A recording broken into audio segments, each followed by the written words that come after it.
Et c'est vrai que voilà, savoir que ça existe.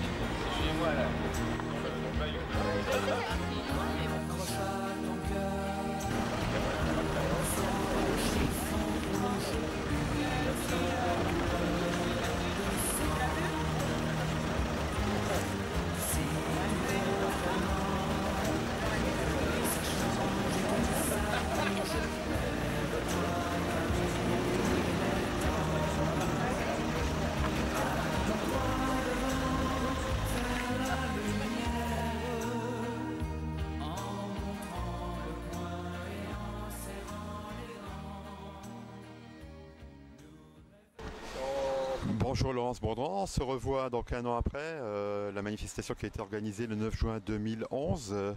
Où en est-on aujourd'hui ?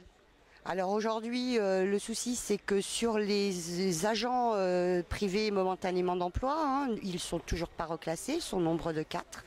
Le problème c'est que le ton a durci, c'est-à-dire qu'au niveau du centre de gestion qui est chargé de reclasser ces agents, ils leur font subir des convocations, en tout cas des réunions de recherche d'emploi qui sont inhumaines, dans des conditions inhumaines.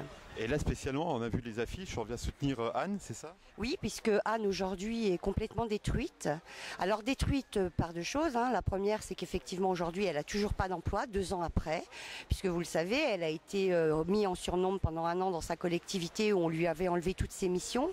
Mais non seulement ses missions, mais du coup, elle n'avait même plus de bureau, plus d'armoire, plus d'ordinateur, plus rien. Donc 1 an après, elle est reclassée au centre de gestion. Le centre de gestion est chargé donc de la reclasser, sauf qu'il se contente d'envoyer tous les 15 jours une liste de collectivités sur le territoire national afin qu'elle postule, et il lui demande de postuler anonymement, qu'elle ne fasse pas part de ses contraintes familiales, financières, etc. pour que son employabilité puisse être faite sur une autre région que la Lorraine. Alors que sur la Lorraine, on a pu constater que des postes étaient ouverts, elle a pu postuler, sur certains postes elle correspondait tout à fait, mais comme par hasard elle n'est pas retenue. Alors je dis comme par hasard, pourquoi ? Parce que il faut savoir que Anne est un élu CGT. Elle a été élue par ses collègues au CCAS de Nancy, par ses collègues des crèches, par ses collègues des maisons de retraite et par ses collègues du CCAS. Et aujourd'hui, elle n'a plus aucun mandat. Et nous, à la CGT, on pense qu'effectivement, si elle n'est pas reclassée aujourd'hui, c'est qu'il y a une vraie volonté d'écarter la CGT et d'éliminer les élus CGT sur le territoire. Et pour conclure, on peut dire qu'il y a une forme de harcèlement dans ce qui se passe ? Alors oui, on peut dire effectivement qu'il y a une forme de harcèlement. En tout cas, nous, c'est comme ça qu'on l'analyse. Vous savez très bien que le harcèlement, il faut qu'il soit prouvé. Donc, pour pouvoir prouver ce harcèlement, nous entamons effectivement aujourd'hui, Anne entame aujourd'hui avec le soutien de la CGT, une démarche en justice afin de prouver cet harcèlement. Alors merci Laurence, et on va suivre cette affaire de près pour informer à tous les gens qui nous regardent. Merci.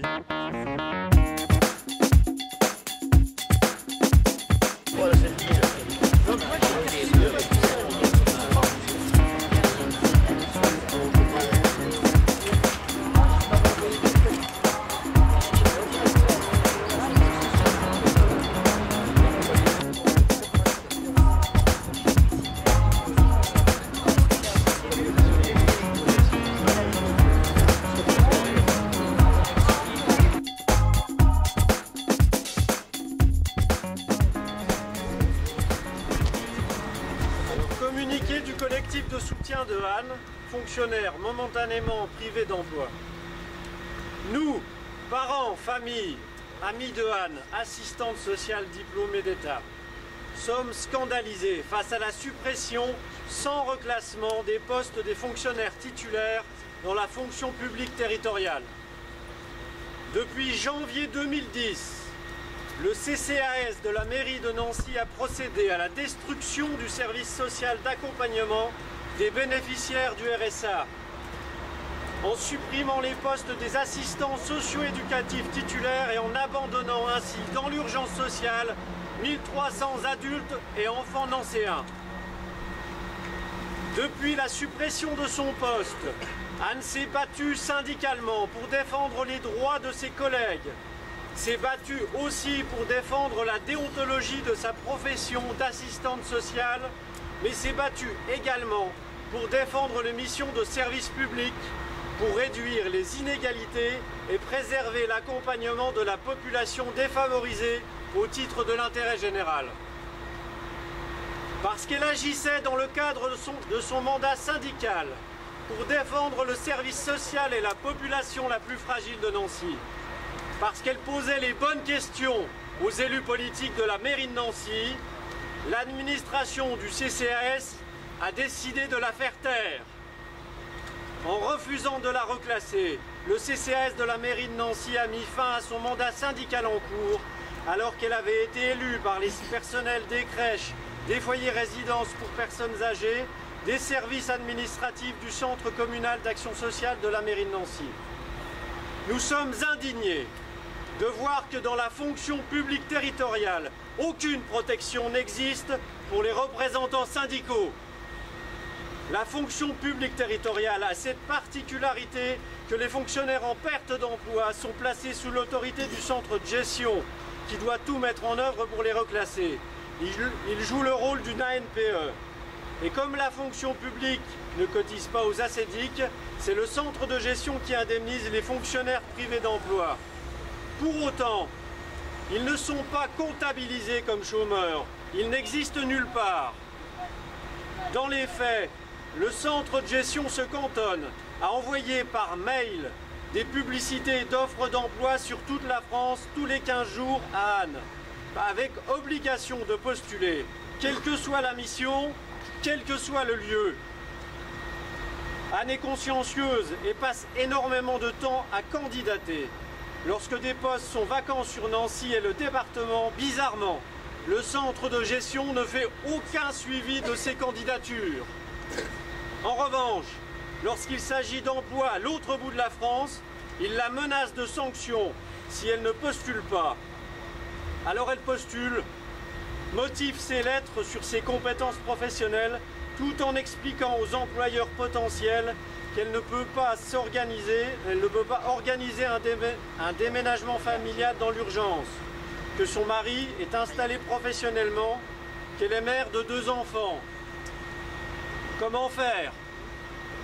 Le centre de gestion ne prévoit aucune aide pour financer un 2e logement, un déménagement. Alors quoi? Obliger sa famille à suivre? Divorcer? Le centre de gestion prévoit-il l'organisation de la garde des enfants? Changer de vie et tout abandonner? Maison, mari, enfant pour partir ailleurs, servir la fonction publique?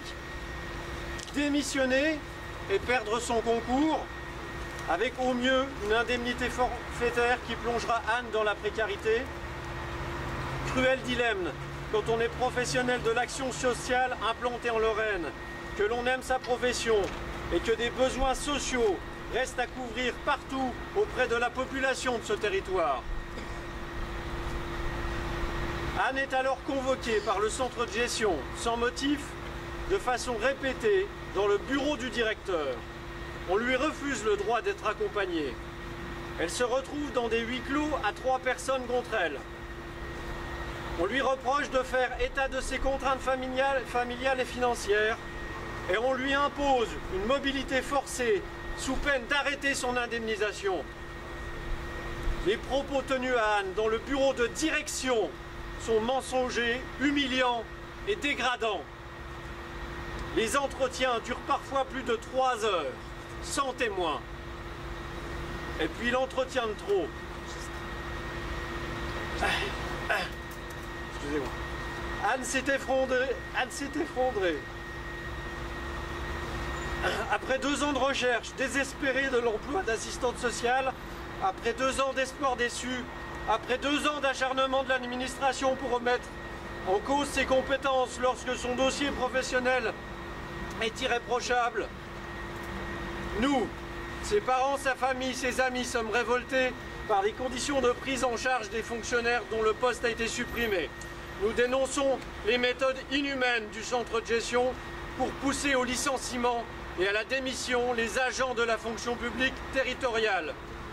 Stop aux abus de management, stop à la souffrance au travail, stop aux abus de pouvoir dans la fonction publique territoriale, stop à la violence institutionnelle. Merci.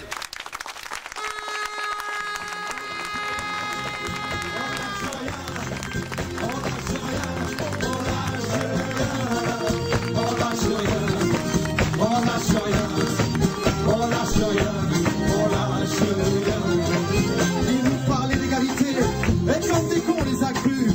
Démocratie, fais-moi marrer, si c'était le cas on l'aurait su. Mais que pèse notre bulletin de vote face à la loi du marché?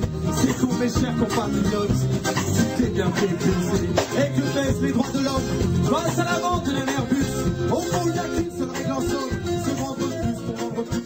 La République se prostitue sur le trottoir.